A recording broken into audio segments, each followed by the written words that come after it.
The sacred, mysterious Jomolhari mountain is home to the female protector goddess Jomo, believed to be bound under oath by Guru Padmasambhava to protect the land, the Buddhist faith, and the local people of the land.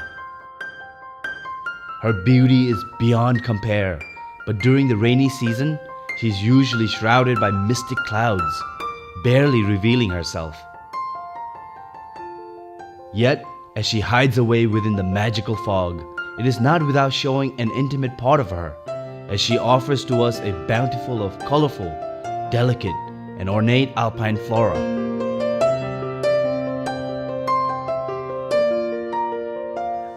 For that reason, I am compelled, or rather, I am beckoned by the goddess herself to travel beyond an altitude of 4,000 meters to witness some of her most scenic yet ephemeral seasonal wonders. The journey will take me 2 days to the base of Gangkar Jomolhari, and it seems that the goddess is in a pleasant mood as we are blessed with a beautiful sunny day on the first day of the trek. We will be heading to Thangtangka, our night's halt for the day, an estimated 8 hours hike as our horses are well fed and rested to haul our equipments and rations to last for well over 2 weeks.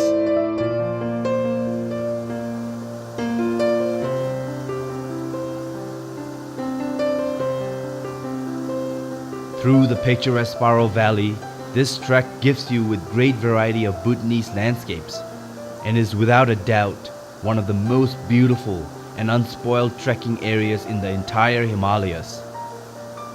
Weaving our way up the valley, crossing and recrossing the glistening glacial streams. So this entire trek will be following upstream the Pachu River, all the way up to the source of Pachu. The river is really swollen because up in the mountains, I'm sure it's really raining hard. Wow, just the power of the river is just amazing.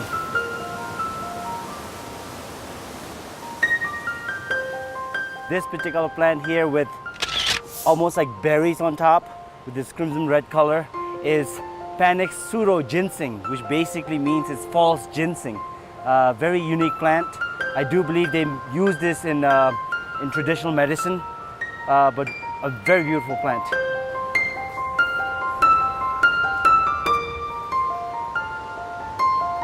The day gives into the night with a sudden mountain chill in the air, as if the goddess has sent a message of greeting.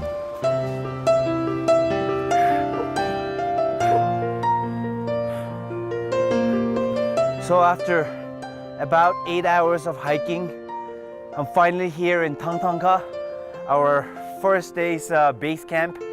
I'm really glad. This trek was quite tough. The trail was really muddy and there's all these rocks. You have to jump from rock to rock, so the heels of your foot really hurts. But a good trek, a very good first day's trek. I'm really glad we're here in the camp.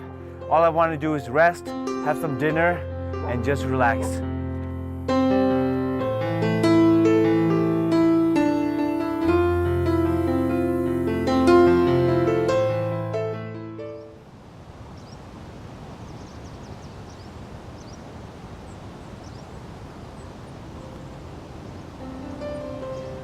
Once again, with our horses packed, we continue on our journey on the second day to the base of Jomolhari mountain, locally known as Jangothang. It's a gradual ascent, a fairly easy hike of about 4 to 5 hours, and I must have done something right in appeasing the goddess as we enjoy yet another sunny day. So on this trek, we will be reaching the alpine region, which means we're basically above the tree line. And as you notice, we'll already reach to a point where the tree line is almost disappearing, and soon we'll be at the alpine region. As the trees gradually disappear, giving way to small shrubs, I do believe we have officially entered the alpine region. A short brisk climb leads to a small chetan on the trail, and beyond the ridge, off in the distance, is the village of Se. The landscape provides the first glimpse of some of the alpine flora, possibly medicinal in nature, such as this, Tetratanium nepolinus of the Apiaceae family.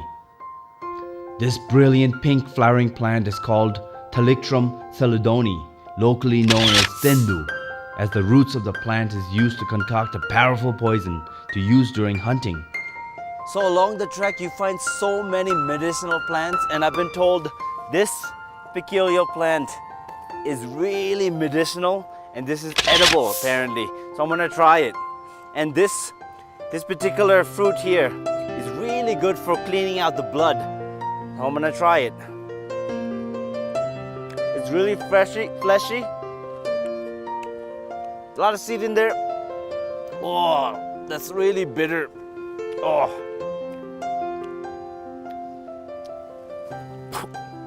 Really, really bitter. But I've been told this is really medicinal. It really helps out with cleaning the blood. I can't do anymore. This is really bitter.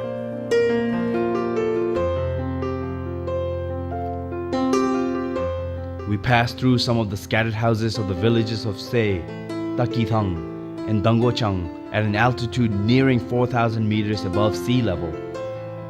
This area is snowbound from mid-November until the end of March.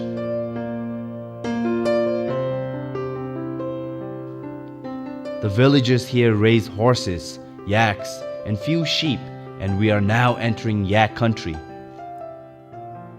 As these huge beasts are seen across hillsides and lazing in meadows, grazing on luscious green grass of the season. So after a beautiful hike, which took about maybe 5 hours, I'm finally here in my final destination, Jangothang. And as you can see, it's above 4,100 meters above sea level, which means clearly we're above the tree lines. And I'm really glad I'm here. And if you look behind me, that's Jomolhari Mountain. But unfortunately, she's feeling really shy today, so she's not opening up. But I'm hoping that tomorrow morning, she will definitely open up to us and I get to get a glimpse of Mount Jomolhari. But today, I'm just gonna rest up because I'm just really happy that I'm here.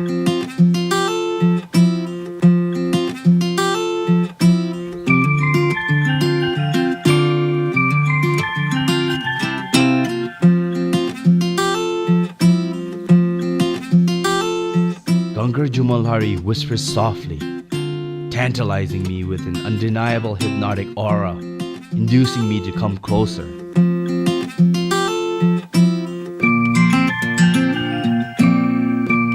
Without a strand of resistance and hesitation in my body, I give into her call wholeheartedly, effortlessly putting one foot in front of the other, as if some magical synergy has engulfed my entire being, making the 2-hour hike as easy as pie. Like leaving a trail of cookie crumbs for me to follow, the goddess appears in the form of a beautiful blue poppy, an exciting discovery. I'm really ecstatic I found this flower here. This is the blue poppy, and the scientific name for this flower is Mechanopsis simplicifolia, and it belongs in the blue poppy family. As you're aware, our national flower is the blue poppy, and the scientific name of our national flower is Mechanopsis gakidiana. Unfortunately, we can't find it here in the base camp of Jomolhari. It's normally found in Merak and Saktin, and hopefully I'll have the opportunity to witness our national flower when I do visit Merak and Saktin. But nevertheless, I'm really excited that I found this flower here, Mechanopsis simplicifolia, the blue poppy here in Jomolhari base. This is just amazing.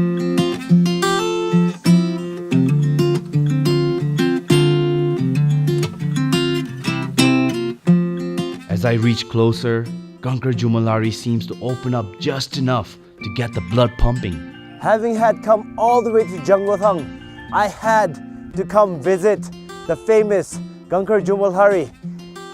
She was quite shy, not showing herself, so I decided to come here and pay my respect to the famous Jomolhari mountain. The closer I get, just like the elusive snow leopard, the great Gangkar Jomolhari seems to elude further away. Is this a cruel way of tormenting me, or maybe a test to see how far I will come? I keep moving on up, trying my best to get as close to the goddess as possible. And again, I am treated to a magical view of the lake for my efforts. So here at the lake, at the base of Mount Jomolhari and the source of Parochu, finally made it all the way up here. It's got a very muddy color, can't really see through it, but regardless, this is the lake and this is the source of Parochu. It's amazing how this unforgiving land has so much life to offer, with arrays of peculiar and colorful plants that sways ever so gently in the wind. Mount Jomolhari stands more than 7,000 meters above sea level, and this is such a humbling experience for me. And just to gaze upon the beautiful, beautiful Gangkar Jomolhari is such a privilege. This is an honor for me. With much gratitude, I slowly start my descent back to the base camp, somewhat reluctant to leave the grand presence of the goddess Jomolhari. Nevertheless, satisfied with having the opportunity to be in the vicinity of a deity. The image of the mystical Gangkar Jomolhari will forever be etched in my heart, and I pray that I will once again be called upon by the goddess in the future.